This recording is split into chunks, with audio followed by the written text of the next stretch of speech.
तो मूवी के स्टार्टिंग में हम 8 साल के एक बच्चे को देखते हैं जो कि काफी डरा हुआ रहता था।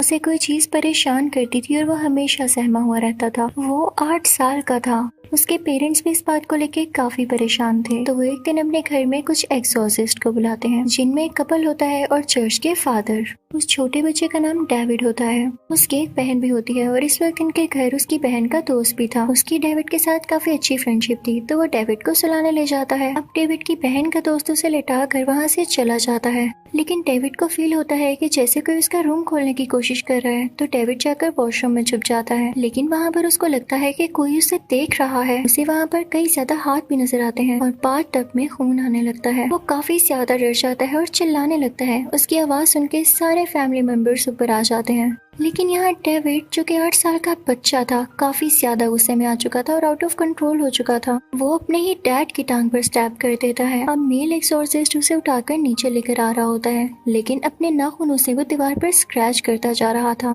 यानी ऐसे लग रहा था जैसे उसे किसी ने पोजेस कर लिया हो। उसे लाकर नीचे डाइनिंग टेबल पर लिटा दिया जाता है और फादर उसके ऊपर कुछ स्पेल्स पढ़ने लगते हैं। वो लोग उसे कंट्रोल में लाने की कोशिश कर रहे थे, लेकिन इसी दौरान डेविड के मुंह से झाग आने लगती है और वो काफी ज्यादा स्ट्रॉन्ग होकर अपने आप को छुड़ा लेता है। इसी के साथ वहाँ पे बहुत बुरा तूफान आने लगता है। घर की चीजें टूटने लगती है और फादर भी गिर जाते हैं। दोनों एक्सोर्सिस्ट ने उसे काफी मजबूती से पकड़ा हुआ था, लेकिन वो खुद को छुड़ाने की कोशिश में था। वो खुद की बॉडी को काफी अजीब तरीके से फोल्ड करने लगता है जो कि देखने में बहुत खौफनाक है। उसको ऐसी हालत में देख के उसकी बहन का दोस्त उसके पास जाता है और उसे पकड़ के कहता है कि तुम जो कोई भी हो, इस मासूम बच्चे की बॉडी को छोड़कर मेरे अंदर आ जाओ। यानी वो वाकई डेविड से बहुत प्यार करता था और उसके कहते साथ ही डेविड की आंखें नॉर्मल होने लगती हैं और जो भी डीमन उसके अंदर था या कोई स्पिरिट वो डेविड की बहन के दोस्त के अंदर आ जाती हैं और अब उसकी हालत खराब होने लगती है। दूसरी तरफ जब डेविड पोसेस था तो उसने मेल एक्सोर्सिस्ट पर भी बहुत बुरा हमला किया था और अब उसकी तबीयत भी काफी बिगड़ चुकी थी और उसे हॉस्पिटल ले जाया गया था। डॉक्टर्स उसकी वाइफ को बताते हैं कि इसे बहुत बुरा हार्ट अटैक हुआ है। इसी चीज ने उसे पूरी तरह से डरा दिया है। वो सब उसके लिए प्रे करने लगते हैं। दूसरी तरफ हम डेविड की बहन के दोस्त को देखते हैं जो कि अब बिल्कुल नॉर्मल हो चुका था और अपनी दोस्त के साथ काम करवा रहा था, लेकिन जैसे ही वो घर के अंदर आता है तो देखता है कि किसी दीवार में एक होल हुआ है। वो उसके अंदर देखता है तो उसे कोई घोस्ट नजर आता है जो उस पर अटैक करने की कोशिश कर रहा होता है, लेकिन वो खुद को बचा लेता है। लेकिन असल में ये उससे बचा हुआ नहीं था, क्योंकि वाकई वो सोल डेविड की बॉडी छोड़कर इसके अंदर आ चुकी थी और अब वो जल्द ही इसकी बॉडी को बिगाड़ने वाली थी, पूरी तरह से अपने कंट्रोल में करने वाली थी। वो फौरन वहाँ से बाहर निकल आता है और अब वो दरख्त पर बैठकर चेन सॉ की मदद से दरख्त को काट रहा होता है, लेकिन चेन सॉ स्टार्ट ही नहीं हो रही होती।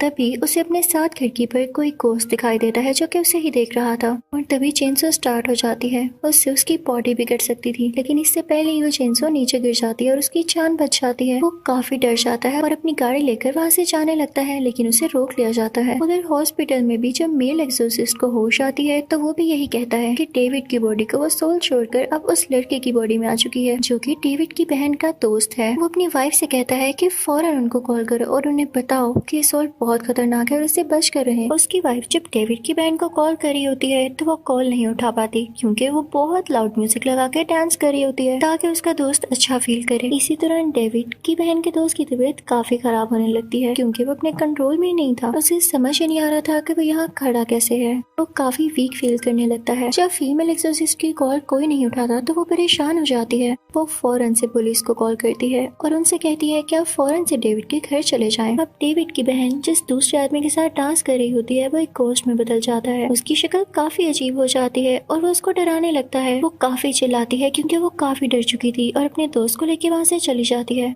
दूसरी तरफ से पुलिस भी आ रही होती है। अब डेविड की बहन का दोस्त निकलते निकलते अपनी नाइफ से उस पर अटैक कर देता है और उसे मार डालता है। उसके कपड़ों पर काफी खून लगा हुआ था और जब वो बाहर निकलता है तो पुलिस मैन उसे देख लेता है। उस लड़के की आंखें काफी चेंज थी क्योंकि उसमें सोल जो थी।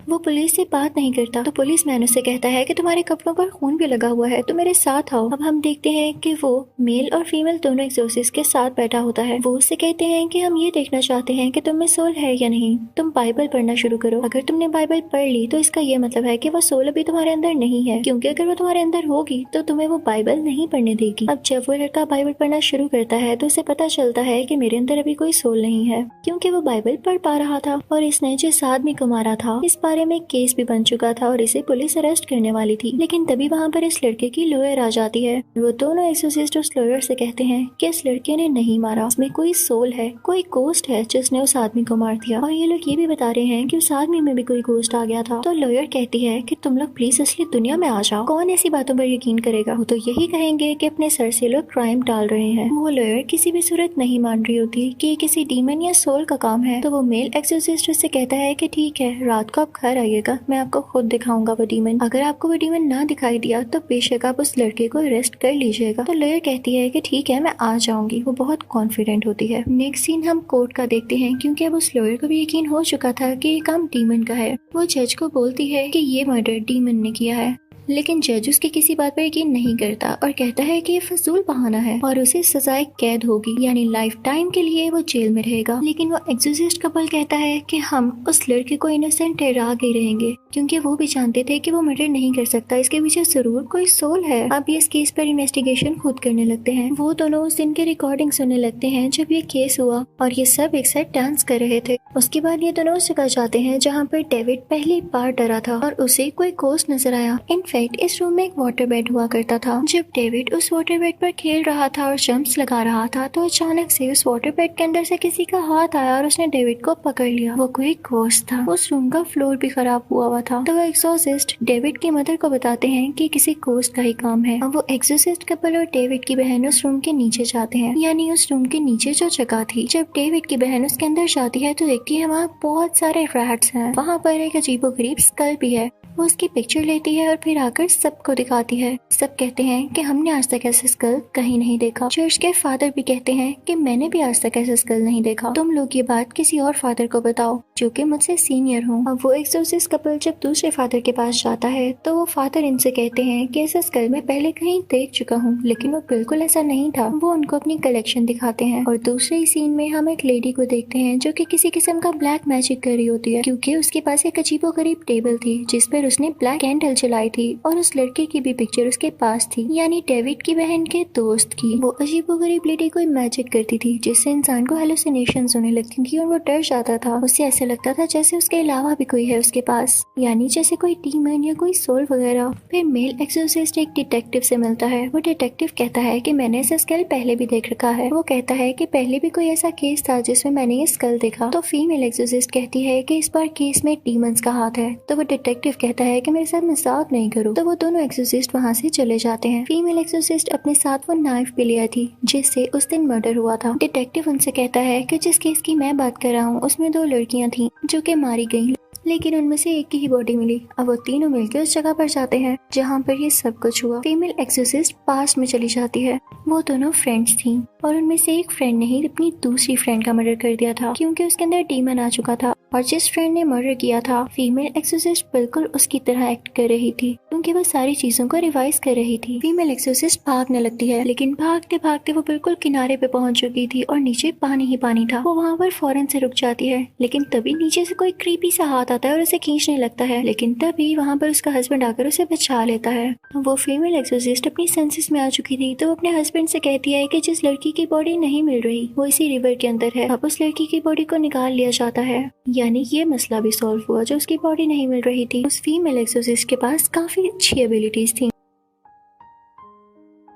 अब ये दोनों हॉस्पिटल आते हैं। उस लड़की की डेड बॉडी भी वहीं पर थी। तो फीमेल एक्सोर्सिस्ट उसके पास जाती है और उसका हाथ पकड़ती है, ये पता लगाने के लिए कि ये सब कैसे हुआ। और तभी उसे अपने सामने एक केव दिखाई देती है जो कि काफी डार्क थी। वो उसके अंदर जाने लगती है, उसे सारा काले जादू का सेटअप नजर आता है और वहाँ पर कोई औरत थी जो कि काला जादू कर रही थी। डेविड की बहन के दोस्त पर ही फीमेल एक्सोर्सिस्ट उसका फेस भी देख लेती है। वो काफी अजीब थी। वो उससे कहती है कि तुम ये क्या कर रही हो, लेकिन इससे पहले कि वो औरत कोई जवाब देती, रियल वर्ल्ड में कोई डेड बॉडी उस औरत पर यानी फीमेल एक्सोर्सिस्ट पर अटैक करने आ रही होती है। तो उसका हस्बैंड उसे कहता है कि छोड़ दो उसका हाथ, अपनी इमेजिनेशन बंद कर दो। और फीमेल एक्सोर्सिस्ट को ऐसा करना पड़ता है। फिर उस मेल एक्सोर्सिस्ट को एक बुक मिलती है जो कि उनके जूनियर ने उन्हें दी थी। उसके अंदर लिखा हुआ था कि कैसे ब्लैक मैजिक ये सब कर रहे हैं और उन विचेस या उन औरतों को कैसे मारा जा सकता है जो कि ब्लैक मैजिक करते हैं। वो एक्सोर्सिस्ट उनको पढ़ने लगता है। तभी उसे एक विजन आता है कि कोई गोस्ट और वही डेड बॉडी उस पर अटैक करने वाले हैं। उसके हाथ में नाइफ होती है और वो वापस से उन पर अटैक करने करने लगता है कि तभी उसका हाथ उसका जूनियर पकड़ लेता है और कहता है कि आप अपनी वाइफ को मारने जा रहे थे।